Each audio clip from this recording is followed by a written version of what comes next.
안녕하세요. 이번 영상에서는 지난 주말 있었던 경기들 중 이탈리아 팀들 간의 경기에 대해서 얘기를 해보려고 합니다. 국내에서는 김민재 선수가 뛰고 있기 때문에 계속해서 화제를 모으고 있는 나폴리, 그리고 나폴리를 상대했던 로마, 이 두 팀 간의 경기에 대해서 얘기를 해보려고 합니다. 이번 경기가 펼쳐지기 전까지 스팔리티 감독은 주세 무리뉴 감독을 상대로 단 1승만을 거뒀었는데요. 이 1승도 이번 시즌 전반기, 그러니까 10월 23일에 있었던 경기에서 원정에서 1대0 승리를 거둔 것을 제외하고는 무리뉴 감독을 상대로 승리가 없었던 스팔레티 감독이었습니다. 과거 무리뉴 감독이 인테르를 맡고 있고 스팔레티 감독이 로마를 맡았을 단 한 차례도 무리뉴 감독의 승리를 하지 못했던 것이 스팔레티 감독이고, 그렇기 때문에 이번 경기에서는 리그 우승을 목표로 하고 있다는 것을 감안했을 때도 그렇고 개인적인 상대 전적의 관점에서도 승리를 상당히 원했을 스팔레티 감독인데요. 경기 내용 자체는 무리뉴 감독이 그렇게 호락호락하지 않은 감독이기에 경기 내용도 그렇게 순조롭게 흘러가지만은 않았습니다. 특히 상대의 강점, 상대에 맞춰서 상대가 공을 가졌을 때 상대의 공격을 무력화시키고 상쇄하는 것에 굉장히 특화되어 있는 무리뉴 감독이기에 이번 나폴리와의 경기에서도 나폴리가 공을 가졌을 경우에 나폴리의 공격을 상당히 잘 무력화하는 모습을 보여주었습니다. 이번 영상에서는 어떤 식으로 로마가 나폴리의 공격을 무력화시키고자 했으며, 반면 그럼에도 불구하고 나폴리가 결국에는 2대1로 역전을 하면서 승리를 거두는 것에 성공을 했는데 어디서 차이가 나타나면서 나폴리가 결국에는 승리를 거머쥘 수 있었는지에 대해서 얘기해보도록 하겠습니다. 우선 기본적으로 스팔레티 감독의 나폴리는 이번 시즌 계속해서 줄곧 4-3-3으로 나서고 있습니다. 그리고 이번 경기에서 선발 라인업의 경우에도 다른 경기들과 비교해서 그렇게 큰 차이를 드러내지는 않았고요. 화면에서 보실 수 있는 것처럼 나폴리는 자신들의 4-3-3 시스템으로 경기에 임하는 모습을 보여주었고, 로마 또한 선발 라인업에서 크게 변화를 주지 않는 모습을 보여주었습니다. 전체적인 시스템이나 선발되는 선수에서 양 팀이 그렇게 크게 뭔가 이번 경기만을 위해서 특별한 차이를 두거나 변화를 주지 않았음에도 불구하고 로마는 사실상 나폴리에 최적화된 수비 진영을 구축하면서 나폴리를 애먹이는 모습을 보여주었습니다.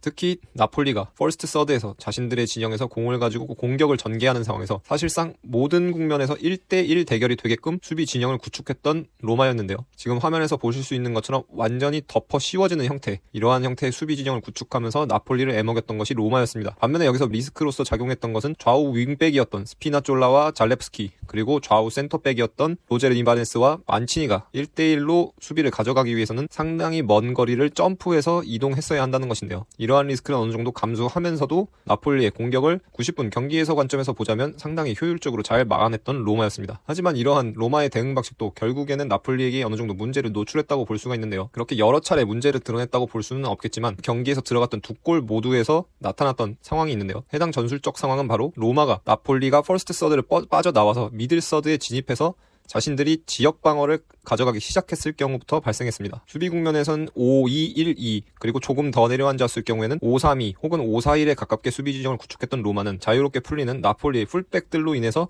나폴리에게 수적 우위를 내줄 수밖에 없었고, 거기서 연쇄적으로 수적 우위가 발생하면서 자신들의 백라인을 마주하는 상황까지 나폴리가 공을 가지고 들어오는 것을 허용할 수밖에 없었습니다. 그리고 이러한 상황으로 인해서 결국에는 두 골을 모두 내주었고요. 첫 번째 실점을 기록했던 상황을 보자면 최초에는 왼쪽 센터백인 김민재와 왼쪽 풀백인 마리오 후이가 로마의 오른쪽 공격수였던 디발라에 대해서 2대1의 수적 우위를 가져가는 것에서부터 시작이 되었습니다. 디발라는 아무래도 최전방 투톱이기 때문에 풀백에 대해서 어느 정도 공간을 열어줄 수밖에 없었고, 김민재에서 마리오 후에게 공이 나갈 때 2대1이 되면서 마리오 후이는 시간적 공간적 여유를 확보한 채로 공을 가지고 전진을 할 수가 있었습니다. 그리고 이어지는 상황에서 본격적으로 문제가 됐던 것, 그리고 실점의 직접적인 원인이 되었다고 할 수 있는 것은 바로 크리스탄테에 대해서 마리오 후이와 지엘린스키가 2대1의 수적 우위를 순간적으로 가져갈 수 있었다는 것인데요. 공을 가지고 전진한 마리오 후이를 막아야 했던 것은 크리스탄테였고, 이때 크리스탄테가 전진하면서 자신의 마크였던 지엘린스키를 자신의 등 뒤에 놓고 전진할 수밖에 없게 됩니다. 지엘린스키를 막아야 했던 것은 결국에는 로마의 오른쪽 센터백이었던 만치니였는데, 만치니는 이미 지역 방어로 전환이 된 상태에서 백라인을 구성하고 있다가 전진해서 수비를 펼쳐야 했기 때문에 아무래도 시간적으로 지엘린스키가 공을 가지는 것을 허용할 수밖에 없었습니다. 타이밍상 조금 늦기는 했지만 어쨌든 간 2대2 상황을 만들어서 지엘린스키가 공을 가지고 직접 전진하는 것은 막더라도 이후 상황에서 공이 순환되면서 만치니와 크리스탄테는 결국에는 문제를 겪을 수밖에 없었는데요. 이미 공이 지엘린스키에서 떠난 이후에 만치니는 지엘린스키를 막기 위해서 그 자리에 계속해서 남아있는 것이 아니고